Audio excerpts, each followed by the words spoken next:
Good afternoon. Delighted to see you all here. We've got an extraordinary event for you all this afternoon. I think most of you know me. I'm Dave Satterfield, director of the Baker Institute, but we have got Baker Roundtable members with us here today, Rice University students and Houstonians.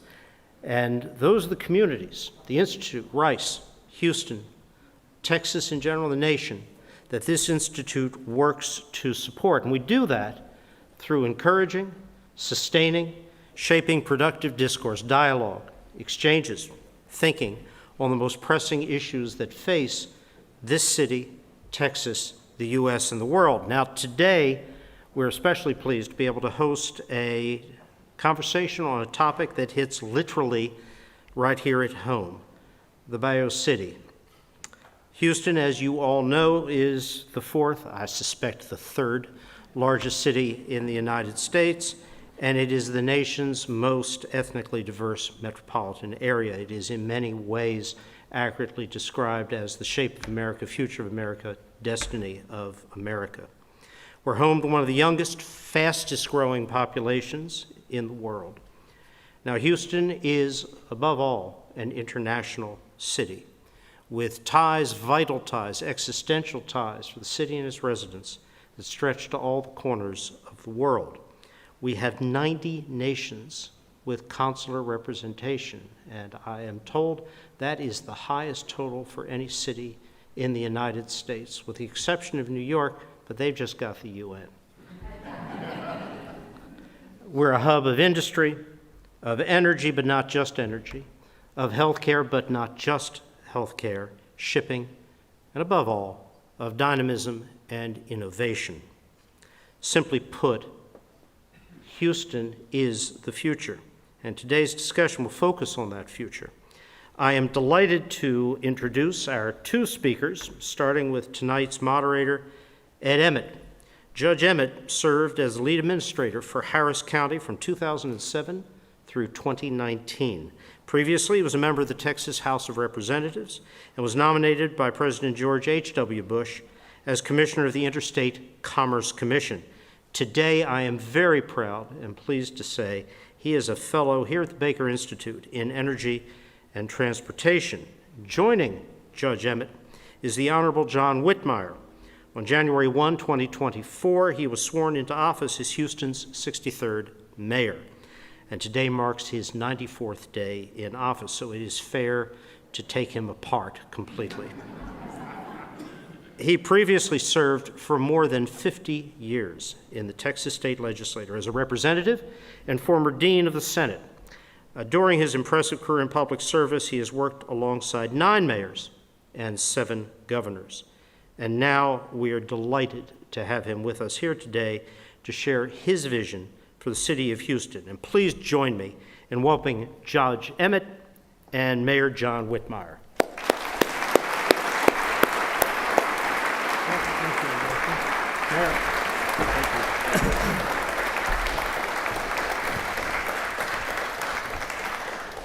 All right. Thank you, Ambassador. Yeah, thank you. Mayor? That sounds good, Mayor. I still reply to Senator a lot. I'm sure you do. Well, welcome to the Baker Institute. Thank you. I'm going to start with a personal question. Sure. And after so many years of service in the Texas legislature, and given how ugly politics has gotten in recent years, why on earth did you decide to become mayor? But let me say why I phrased it the way I did. Notice I didn't say, why did you decide to run for mayor? Because you may not remember, but a year and a half, 2 years ago, whenever you were first thinking about this, we shared lunch. And you asked me what I thought about you being mayor. And that's an unusual question, because usually politicians say, what do you think about me running for something? But so you were already thinking about being mayor, and so that's why I phrased it the way I did. So why'd you give up that comfy gig in the Senate? Well, Ed, it's a calling. I don't think you would do what I'm doing if it wasn't a commitment to public service. When you start being a public servant at 22 years of age, knocking doors, doing it for the right reason to make a difference, I was enjoying my service in the state Senate. When I was approached to run by constituents on a Saturday morning, minding my own business, they called and said, our breakfast group just broke up, and I was asked to call you to see if you'd run. 3 years ago? Now, for full disclosure, I had thought about it in previous years. I drive down the street and think about what I would do if I was mayor.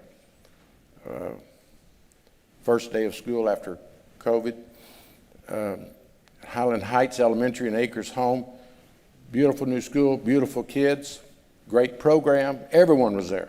Superintendent, all the elected officials. I was leaving out of the parking lot with an assistant, and there was illegal dumping covering the ditch as high as a door seal. I made the comment long before I'd been approached to run. I told my staffer, if I was the mayor or the county commissioner, that'd be gone this afternoon. And that's what inspired me to run. I told them no that Saturday. They called back the next week and said the group wants to know what it would take to get you to consider running. And I said, well, first of all, that's a tricky question to ask a public servant, someone that's dedicated his life to others, what would it take to get me to run? I said, I'll tell you what, get in a car with me and let's drive across Houston. The homeless issue drives me nuts. Yes, we've done some good things, but yes, we have a lot of work to do. And I've been in office long enough, I've seen other models. Haven for Hope in San Antonio is my model. And if time allowed, I would describe their services: wraparound, workforce commission, mental health services, Veterans Association, to help people turn their lives around. I mentioned the homeless, I mentioned illegal dumping, and then I mentioned crosswalks. I live by Memorial Park. The Conservancy's made Blossom the main pedestrian entrance to the park. I have to pull out of my neighborhood several times a day. Westcott and Blossom, someone's going to get killed. People come around the roundabout, 50 miles an hour. When they get back on their straightaway, you've got families, joggers, bikers, everyone trying to get into the park, crossing Westcott. We've had serious accidents. So I called as a resident 311. No, strike that. I called my council person. They referred me to 311 to get a case number. Now, I've been dealing with constituent issues and problems for 50 years. If you called me about a need with TxDOT, I can't imagine telling you to call someone else before I call TxDOT. So I tried the 311 scenario and got nowhere, so I called back, was told to go to 311, and I said, no, as a senator, I will call Public Works. They said, first, Senator Whitmire, we can't afford it. I said, I'll help you raise the money. But we hadn't had enough accidents there. So I was right. I was right for a call because I was frustrated with constituent services and the conditions of Houston. Obviously, public safety is my highest priority. I work with law enforcement. I work with victims groups. I have my own life and grandkids and your families that I'm concerned about. We have too many violent repeat offenders on the streets of Houston. From my chair in criminal justice for 30 years, I believe I know part of the reason. It is unheard of for a capital murder to receive bond. It's just in my career, that would not even be a consideration. This afternoon, there are 1,800 people waiting to go to trial in Houston, Harris County for murder or capital murder. The problem is 900 of them are in jail. The other 900 are either out on bond or they're fugitives and we don't know where they are. It's the repeat violent offenders that are creating all the dangers for our families. So I got worked up that Saturday morning talking about our issues, how I felt as a Houstonian and certainly as a public official. So I said, I'll tell you what, you talk to your friends, I'll talk to my friends. I called police, I called fire, I called the LGBTQ plus community, I called the minority community. It took off. And then, of course, other interest groups in town said we got to block Whitmire. Because I'm independent, I didn't have to raise a lot of money. I'd built a war chest for my years in the Senate. I started talking about working across the aisle, and it frightened some folks that were comfortable in their current operations, conflicts of interest. I believe in collaboration. I'm the only Democratic senator in a Republican Senate. I don't politicize things. I don't make partisan issues out of public safety. And here I am today. I want to thank Rice. I want to thank Ed. You obviously got my attention to get out here. I wish that first grade teacher that held me back a year could see where I am today.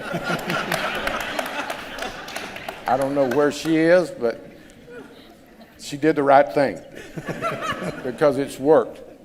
But to answer your question, and I apologize for my long answer, I got elected at 22, and I don't believe things like that happen by accident. I think it's divine intervention, or certainly life. My friends at U of H senior year were going to ball games and concerts and fraternities, you name it. I was knocking doors. And after 10 years in the House and 40 in the Senate, I think it would be a sin for me to waste my experience. I'm down there for one reason, to make a difference. I'm not worried about the next election. If something happened, folks don't like my positions, I get my life back. I've never worked harder in my life. I start early and go late, 6 days, 7 days a week. I've got a great staff. We're down there for one reason, to make a difference. And that's why I'm here. And I want to let you know that Rice better hold on to you because I'm looking for a place in government, Houston government, for you to serve. I know experience matters. Well, And Ed, you didn't tell them the rest of our luncheon. I tried to get you to run for office.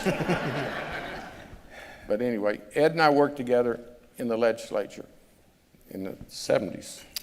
So you're a great public servant, Well, and thank you for what you've done, and I really do think you ought to be in public service. well, And this is one role for you, for sure. this is public You got a good service in gig. its You own got a way. good I like gig. this. So after being mayor for 3 months, and Yeah. back to that luncheon conversation, we had a very candid conversation about senator is one thing, mayor's 24/7, and I think you just indicated that. How have you adjusted, and what are the differences between being on the legislative side versus being in charge of the fourth largest city? Well, no comparison. The legislature, as you know, meets 140 days every other year. You do a lot of committee work during the interim and constituent work, but you have time to think and read. You have to build a coalition to get anything done in the legislature. The mayor's job is a full-time job. I start early, go late, back-to-back meetings all day long, and none of them are minor meetings. The only thing I'm doing wrong probably is not pacing myself enough. I'm impatient. I don't have time to waste. I'm willing to give some of the best years of my life left to this, so I'm in a hurry. I don't deal with fools very well, but I have to. I have to. But there's no comparison. This is a huge city. I heard the introduction, Mr. Ambassador. You painted a really accurate picture of Houston. I don't think we probably spend enough time talking about our challenges. One thing I'm restoring to City Hall is transparency. I want you to understand, as your question is, what I'm facing down there. We've really neglected city services for so long, kicking the can down the road on our finances. Public Works has got 100 empty staff positions. The Parks Department director tells me he has to shuttle workers to work sites because he doesn't have the vehicles. We know our trash garbage pickup is challenged. The previous mayor publicly said this is unsustainable. So I'm sharing with Houstonians what I'm finding. Public safety, HPD's got a major challenge right now where they actually code something that they can't get to incidents, sexual assaults, because they're understaffed. The firefighters go 8 years without a contract. I spoke to 31 cadets graduating the other day in the fire academy, unheard of small number. And I had to spend some time telling them, don't go somewhere after you're a licensed firefighter, because they don't know the working conditions or what their benefits are going forward. So we train them, give them their accreditation, and then they go to Katy or Pearland or Austin. So we have a great city. I don't want anybody to leave here not thinking what our greatness is and our people. But city government could do so much more and so much better. And I'll be very transparent. We've got to have additional resources. We're under a revenue cap that the rest of the state's not even under. We have our own more restrictive revenue cap. We have services that are just not sustainable. And you see it in the condition of our infrastructure. We're trying to roll out tomorrow a water plan so you don't get these tremendous water bills because someone didn't revisit the sensors on the water meter. So I'm gonna just be honest, tell people what I found. I'm a Houstonian, I've got grandkids. I want this to continue to be, we've been discovered. People are coming here in large numbers. And we have so much to be proud of. The Med Center. I answer calls as a Houston senator from around the state to assist families getting their loved ones in MD Anderson. We're where people want to be. Our port, my colleagues in the legislature, with all that cotton they grow in Lubbock, they wouldn't know what to do with it if it wasn't for the Houston port. I'm convinced when we land on Mars someday, they're going to say, Houston, we've landed. If you haven't been out to the spaceport, you need to. So I'm fired up. In fact, I'm going to get fired up in a minute and want to go back to work if we're not careful. But it's good for me to be able to share this with folks that also love and care for Houston. I love being a senator, but I love Houston more. Well, and let's go ahead and have another candid conversation. I was very frustrated in Austin.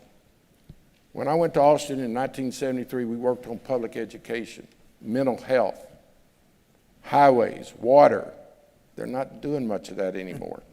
It's mostly a social agenda, a political social agenda, partisan. So I get frustrated being on the Senate floor with folks that got elected on one issue, either to have reasonable gun regulation or to arm everybody. You got competing strong interests. And given the opportunity to come here and lead, it was just something that I felt like I needed to continue here. I do have to pace myself better because it's really hard. We had a little dust up in council today with the Prop A where any 3 council members can put something on the agenda. We had to explain to some of the council members, it needs to go to committee first. You need to let the public be involved, not just 3 members decide, I'm going to show the mayor we can put something on the agenda. I agree with you. Put it on the agenda, but then let me refer it to the proper committee for vetting and to look for unintended consequences. Experience matters, and it's somewhat frustrating sometimes to work with new elected officials. I have to kind of remember what it's like when I was getting started, but times are different, and one thing that Houston's benefiting from is my working across the aisle. The land commissioner, Don Buckingham, and I spoke today about additional Harvey funding. When Lakewood had its tragedy shooting, the governor called me. Before I got down there, there was no communication between the city and Austin. And Austin's getting more and more involved, I think regrettably, in city business. We ought to let, when I got there, local control was the doctrine that you lived by. Now Austin, and it's partly partisanship because those big cities are blue and the state is red. But I have the skill set or the experience to bring those sides together, and Houston will benefit from that. And people come up to me all the time. Don't tell my security I still go out by myself and go to restaurants. They said, how can we help you? And I'm still trying to come up with the best answer, Ed. I'd say to citizens that come up to me, they just want to help. They're fired up. Houston's fired up right now about a change in administration. That's my take. I just say support me when I come out with some bold proposals. And that's one thing that's kind of interesting. What have I encountered? It's the unknowns, the freeze the first week. I could share with you when I called the superintendent, said, I'm going to close the city tomorrow. It's going to be dangerous on the roads. This was like 3 in the afternoon, and the superintendent said, well, I don't think we make education a high enough priority. And I'll let you know at 5 o'clock whether I'm not going to have school tomorrow. I was selling him on the idea that we ought to be consistent. If you don't want kids at home, if their parents are working at the city, you don't want city workers not going to work and we're still having school. All the surrounding school districts had closed but HISD. And so he was selling me on the need to make education a necessity. And I said, Mr. Superintendent, you need to try to sell that on a clear day. But I'm going to close. So it's the things that you really can't prepare for, the Lakewood tragedy, the police coding of incidents that we couldn't get to them, over 200,000. But that's where experience kicks in and the passion to get something done. We sense your passion. You've Sir? touched on a bunch of issues already. Yeah, I probably don't give short answers. No, That's you awesome. don't. I think you learned a lot of that in the Senate after you left the House, but we'll leave that. So let's talk about some issues. From your perspective, what's the most important issue or two facing Houston? Assuming one of them is going to be financial, the pension and all of that. Yeah. And do you think the public understands the challenges associated with those issues? Well, probably not, because people are busy working, going to school, raising their families, and that's why they elect us to run our offices in cities. I think our mobility, obviously, is a real challenge. The safety of our mobility, getting back to public safety, we have practically no traffic enforcement anywhere. I'm trying to collaborate with other law enforcement agencies to return some traffic enforcement. People don't hesitate to run stop signs or red lights. The freeways, you'll get run over if you go the speed limit. I think our public transit system has to improve. We have to get greater ridership, but you're not going to do that until people understand or we actually create a safe and reliable public transit system. I'll talk a little bit something that concerns me after 3 months, but it's not like I just got introduced to these issues 3 months ago. I've lived them and campaigned across Houston. Is our diversity. We celebrate our diversity properly, and rightfully we should. But you ought to run for office across Houston. You're pulled into each separate community. We need to remember that we're all in this together. The young lady that just expressed herself, I need to be able to go to the Jewish community and bring people together. We celebrate our diversity, but I'm pulled into separate communities, ethnic groups, sexual orientation groups, you can name them. And so I just am going to have a theme of trying to have everybody at the table. And I know we're stronger and smarter collectively than we are individually, and I think we lose that. But more specific, back to city services, I mentioned mobility. Obviously, I could spend the rest of the day talking about public safety. Fire response time is growing. Affordability. We've wasted a lot of federal funds on projects that the GLO, the General Land Office, is not approving. The previous administration bought about 900 apartments in flood plains. So, you know, another thing that drives home to me is we can't have two Houstons. And we're going in that direction. It should concern each and every one of us. I go to Denver Harbor, and they want their first sidewalk. They've never had a sidewalk over off of Lyons equipment. Then I go over in the Heights, which I've represented for years, and they're tearing up 3-foot sidewalks to put in 10-foot sidewalks. I think we just have to slow down and realize that we're all in this together, and we've got to not have better city services in one side of town than the other. And certainly the disparity in wealth is growing. Certainly the undocumented community is living in the shadows of this university. They're here.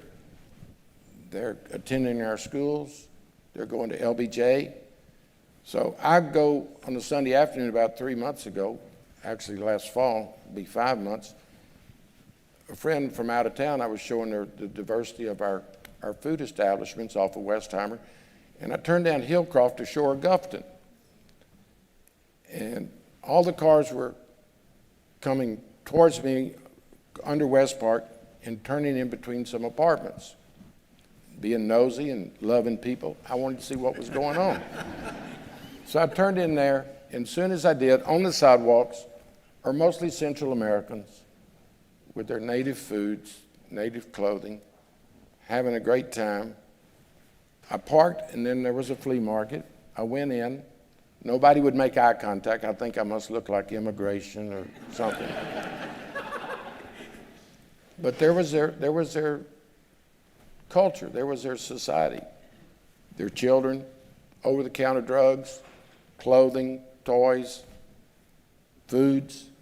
And I told my friend, I said, the sad thing is none of them have insurance, or none of them even have health care. It's an emergency and they go to one of our charity hospitals. And I said, but also they're our workforce tomorrow. So it just concerns me that some Houstonians are completely blind to that. I understand immigration and border security, but I also understand human needs. And when they're in our community, we've just got to make them a part of our fabric. They're in HISD, and I don't think my colleagues from around the state understand what teaching is all about in an urban setting like ours. I was talking to the superintendent of A-Leaf last spring, and he says, we have little time for reading and writing. We just got Afghanistan refugees. A 6th grader from Afghanistan as a refugee doesn't even know the proper use of a restroom. Was raised in a village, in a tent. So he just might get up in the 6th grade and go pee in the corner. And I find that, even with my worldly view, I found that shocking. So I think not only locally we have to be more aware of our fellow Houstonians, but Austin for sure. Austin is, in my experience, not representative of the state views as we approach social services or health care, infrastructure. They're running a surplus in Austin these days. We're going to have a tremendous surplus next session in Austin. We need to play catch up on state services and infrastructure. We need to make public education a priority. And so I could just go on and on. You're hearing John Whitmire empty his soul as a public servant and as a father and a grandfather and a Houstonian. That's why I ran, and that's why I look forward to going to work every day. And the only challenge I'll have is to pace myself. I've got a great team in place, and I would invite everyone here to get involved, and let's go to work. Let me ask two fundamental questions. That was not a short answer. One I'm going to drag you back to the pensions, and you in less than 3 months negotiated a settlement with the firefighters and trying to get that whole issue. How's that going to get paid for? You know, we're going to put everything on the table. I could start with saying we're the only city in the state, major city, that doesn't have a garbage fee. Now, about 2/3 of Houston has private service, so you've got to factor that in. I will ask the public to make an exception for public safety on the revenue cap. We're going to share resources with our TERS and management districts. And let me tell you a really bright spot that I'm excited about. The collaboration I'm having with county commissioners. Commissioner Briones is such a breath of fresh air. She's already joining us on some infrastructure projects. She wants to make a city-county project in Memorial Park, redo that pool, redo the exercise rooms with some county money. She just called me up and said, John, I've been listening to you. Not Ed, that's the sheriff. Adrian Garcia, East Side. And then, of course, Tom Ramsey. So Ramsey's already told me in his precinct, he'll pay half the cost of the roads. And then, of course, Metro. Metro's sitting on $1 billion right now. Sitting on $1 billion. They get $1.2 billion per year in sales tax. There's some great new proposals. I think we need to make certain that they listen to the residents, that they are going to have the ridership that they're projecting. There's frustration and disappointment on the rapid transit along Post Oak. It's got about 700 people a day riding it. So I think in the near term, Metro needs to help us with sidewalks and roads and pedestrian crosswalks. We need to increase their ridership before we take on new ventures. So, you know, it's just bring everybody at the table, be honest with the people, transparent. Ultimately, the public will make that decision. But, you know, a projected increase in the revenue cap for public safety, an average Houstonian's home is $350,000, which I find amazing. If you start thinking about, you know, I think my first home after I got married was $67,000 in Timber Grove, pretty nice home. So it gets back to that affordability. But it would be $15 a month to have the response time for fire and police that I think a safe city needs.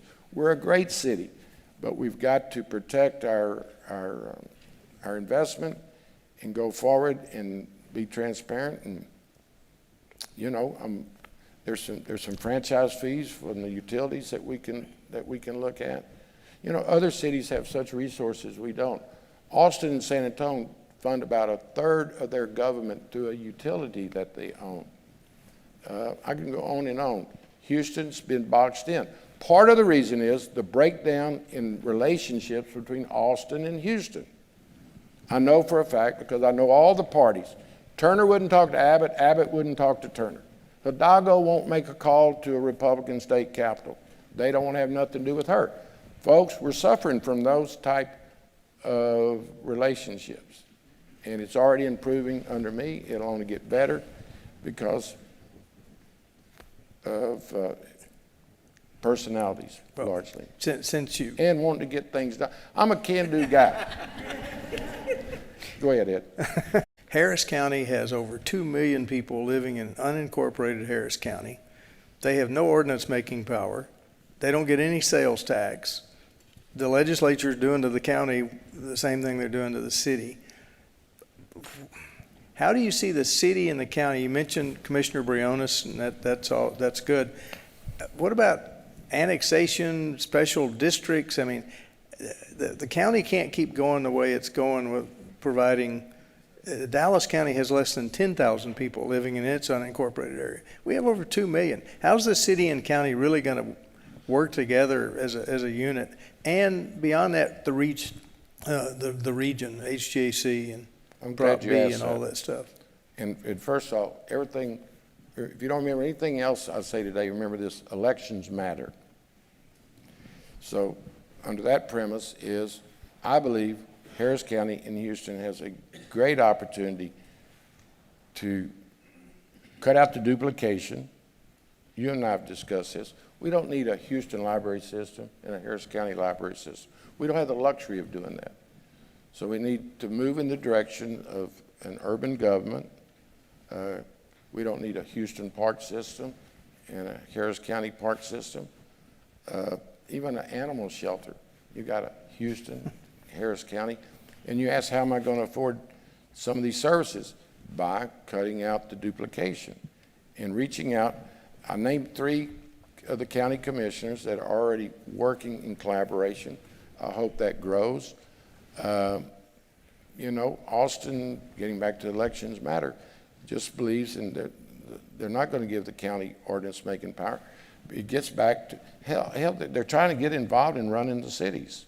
So they're not going to turn over more authority to the counties, and it's the same bad blood there that exists at the city prior to my getting down there. So I just think the public's going to have to demand better results, hold people accountable.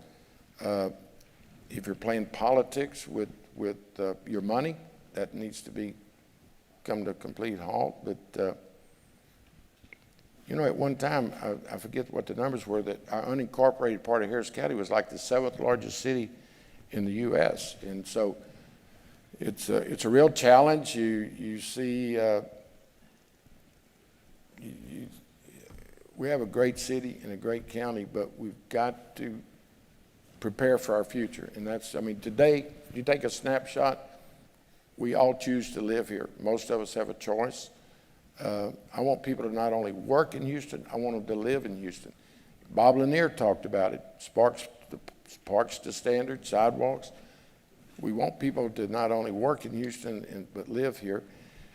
And I'm going to do everything I can to work with the county commissioners. I will try to mend fences between Austin and Houston, Harris County, but it's a challenge. It's a real challenge. But cut out the duplication. That would be something. I mean, we got 2 library systems, 2 parks, and I could go on and on and on. No, we used to joke that Law enforcement. We got 85 law enforcement agencies in Harris County. They don't even talk to each other. They can't talk to each other and help each other on the radio. North side of Little York is unincorporated, sheriff's office, constable. Across the street, city of Houston. So we could get the force multiplier just in public safety or all the other services that we need. So you are obviously more knowledgeable about the neighborhoods just because of all the work you've done over the years. But, you know, as I drive through some of the close-in parts of Houston, whether it's Edo or Midtown or 3rd Ward or 2nd Ward, all this new residential construction. And at the same time, the vacancy rate in offices downtown is high. The energy corridor is beginning to empty out a little bit. What do you see as the future growth patterns in Houston, and what's going to drive those patterns? Well, jobs, quality of life. I was focused on downtown Houston before I got elected mayor. Last session, we created an entertainment district. It was brought to me by the city. They thought I could get it through the legislature because of my working across the aisle. Starting last September, 3 miles in every direction from the George Brown Houston First, which is an entity of the city of Houston, is receiving all the hotel occupancy tax. We're going to enlarge George Brown. We're going to do another convention hotel. There'll be retail with 59 and 45 going underneath the ground. Behind George Brown will be a green space that'll just really be amazing. So we've got to revitalize downtown. There was an issue on the agenda today to start charging parking to 2 a.m., 2 o'clock in the morning. The council member had not talked to Central Houston or Houston First or any of the retail establishments. We need to encourage an entertainment, vibrant Central Houston. And we haven't even talked about flooding.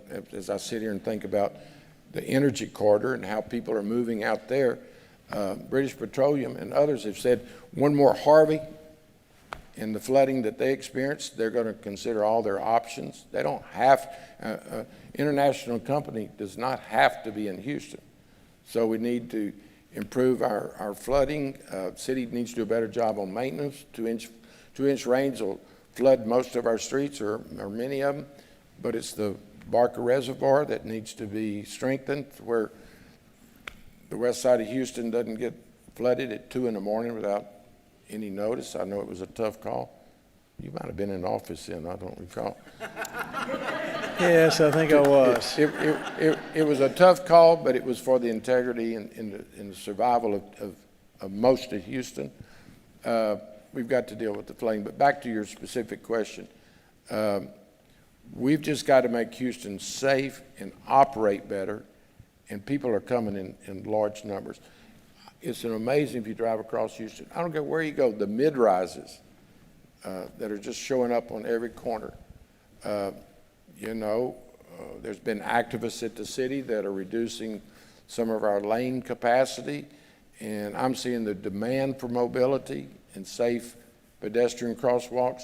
At the same time, others are trying to reduce our general mobility lanes, I would call them. So I think we need to have a grown-up discussion about there's room for everybody. Let's have your recreation if you're riding a bike, safe passage. But whether it's an evacuation or going to work or school, I think we have to preserve our mobility. And it gets pretty heated sometime, even around my office. But I think it's quality of life. The very short answer to your question, where do we go from here? You've got to make people want to not only work, but live in Houston. Public safety, infrastructure, city services like sanitation. You've got to do away with the broken water mains. Just run a first-class city. And we're a great city. But we've kicked too many cans down the road for way, way too long. And everybody needs to speak up, hold their council and their mayor accountable. Now these are trouble. These are questions from the audience. I can only imagine.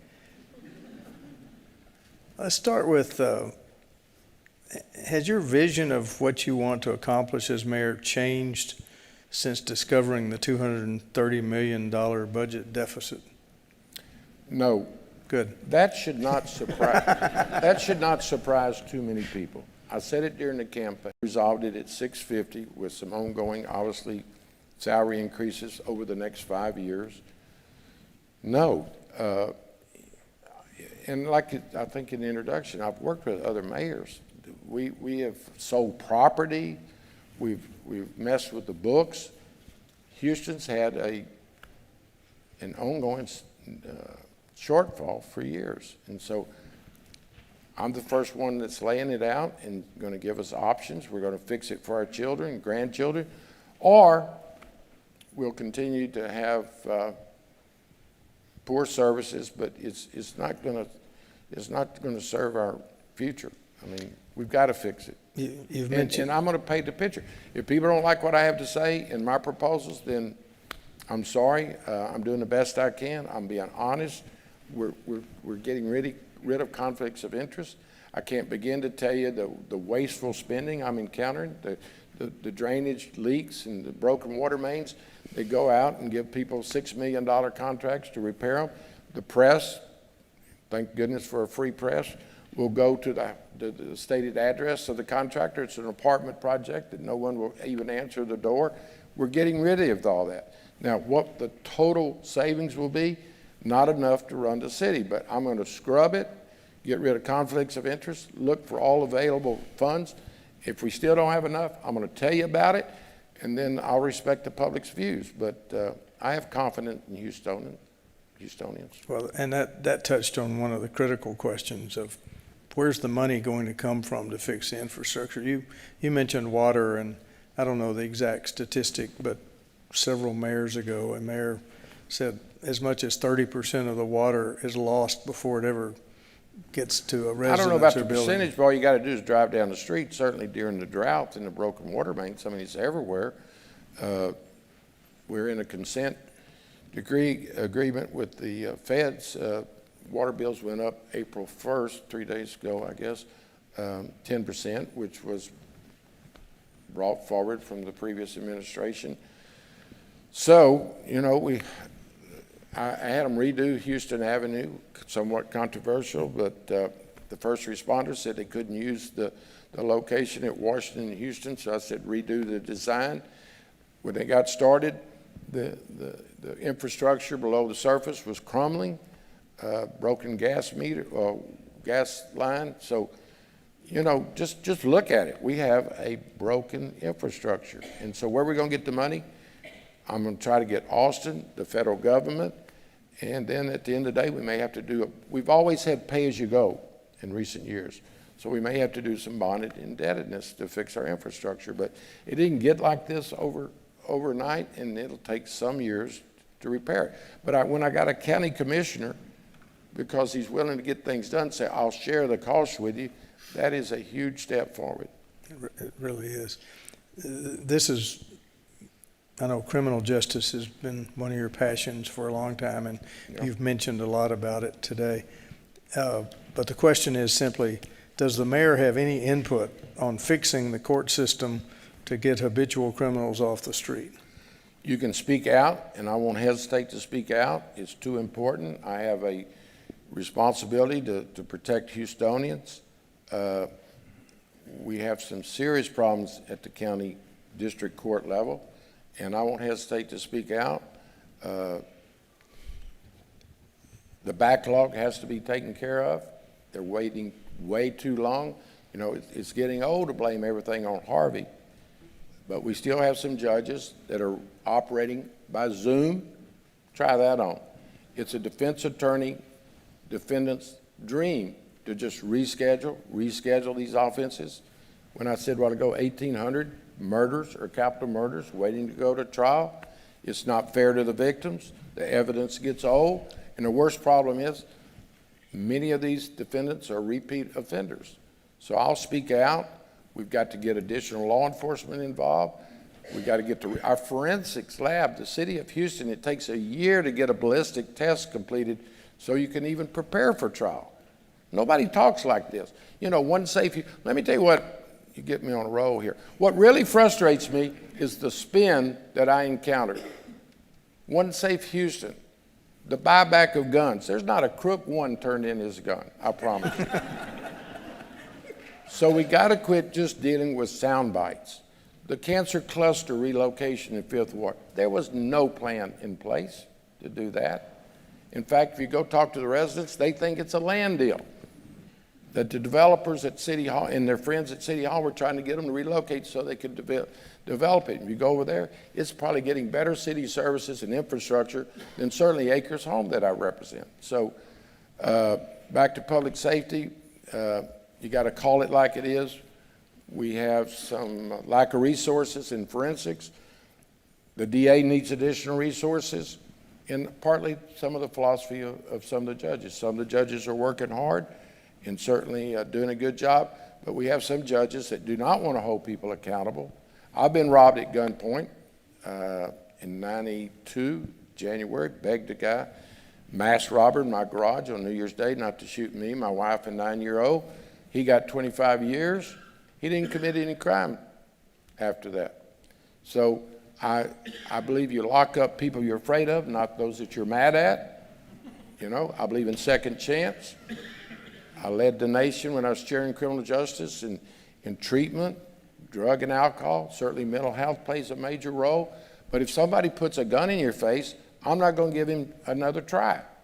And I don't apologize for that. We built a large number of prisons to lock up violent offenders. Unfortunately, there's some people that just will kill you. And it happens. And part of it is there are repeat. The guys you see holding someone up at a convenience store does not do it one time. That's his or her profession. They're getting ready right now for what they're going to do this evening. And we don't have to live like that. And I don't apologize for being tough and smart on crime. I do believe in rehabilitation. And I don't think you make the sex workers on Bissonnette criminals. You make the persons that are using that trade the criminals. And I'm going to propose to HPD in the near future, put the users on the 5 o'clock news. That'll work. Get the ladies in treatment, life skills, get them away from their human traffic control environment. So it's just, I try to make the community safer. I'm going to speak out. We do have issues at the courthouse. Elections matter, and we can just do better. I'm pretty fired up, and we've got to have additional resources. And it's late in the day and you're fired up, so this is good. But so I stay fired up. You know, we talked earlier about all the housing that's being built near downtown and in neighborhoods. That's pretty expensive housing. That's not affordable housing, and people are being displaced. So what are your thoughts about how do we provide affordable housing for people who need it so they don't end up on the streets or they don't end up having to go to the far reaches of the county? It starts at the top, and I was pleased to appoint Mike Nichols, who led the Homeless Coalition. Now he's going to head the city's housing department. If you look at some of the housing authority, which is a separate entity in the housing department, they're building a facility there on Middleton Street near Second Ward in a near environmental hazard area. You can't waste your resources. And the land commissioner wants $46 million back from the city of Houston because we didn't complete the affordable housing and single-family homes that the city had committed to. We dealt with it today. We've got 3 parcels of land that we were going to just list with realtors, see what return we could get for them, to pay back the money to the general land office, who owns the money to HUD, because the city did not comply with the requirements. So, Ed, it's a real challenge to have the affordable housing with inflation and the demand for property in Houston, but we're committed to making Houston the most affordable housing city. I told Mike to do it for the large cities. He wants to do it for any city, and it's just cut out the wasteful spending and do it for the right reason and remove the conflicts of interest. But it is a challenge across the nation because of, certainly in high growth areas like ours, I mean, the land values are going up. I mean, and don't even get me started on the property tax issue, because as long as we rely upon property taxes as our main source, we'll continue to have inequities. But anyway, that's a conversation for another day. Since I And started, that's what Austin's using its surplus for, primarily to buy down the property tax costs. But schools still depend on property taxes for their funding, and that's why you go to Deer Park with the Shell refinery across the street. They got the best of everything, and you go to other school districts and they are suffering. since I started with sort of a personal question, I Sure. want to end with one. You were 22 when you took office. You were 21 when you were running, I guess. Senior in college. That 1972 election, there are a few of us who remember that. I think there were 76 freshman legislators out of 150. Mm-hmm. A lot of them were about your age, people, Hawkins Menifee and Ron Waters, and, in their early 20s. Yeah. What advice and inspiration can you give to young people interested in jumping into what has to be described as a hyper-partisan, rather ugly political world of today? Because, we're not going to be here. I would say do it, because there's not a more rewarding experience in life to take a call from a mother whose son is incarcerated and he can't get his insulin and no one will listen to him or her, and I get on the phone and have the experience to call the chaplain. Would you see that Rob Newell gets his deal? Or a mother calls you and says, the correction officer's horse, they have row workers in the fields.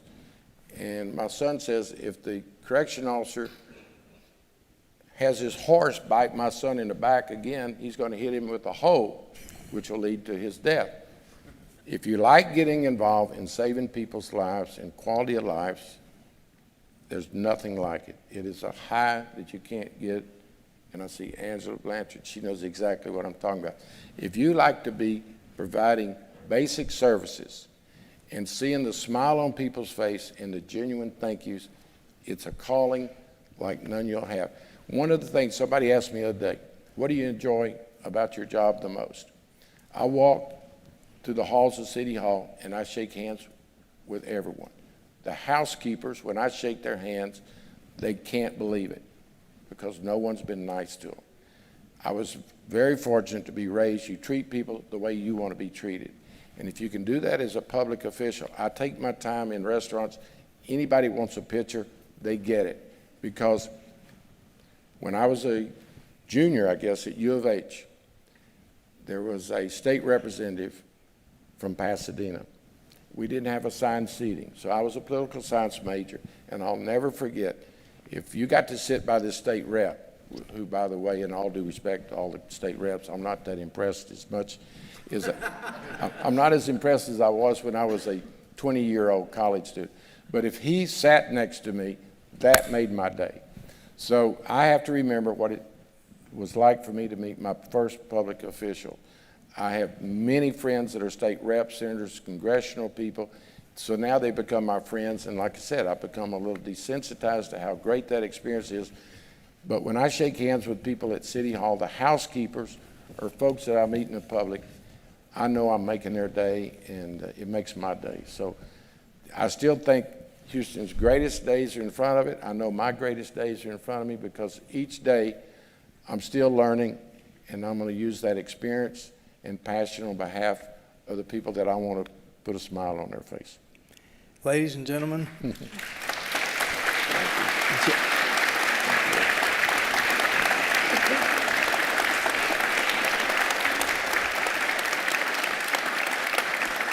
Thank y'all. I was going to say join me in thanking Mayor Whitmire, because I think you've seen what drives this man. And frankly, that's what's going to drive this city to a better place. So I thank think you we have for a attending. real opportunity if we just stay united and go forward. Thank you. Thank you, Ed. Mayor. Thank you. I'm sorry I don't give short answers. No, that's good.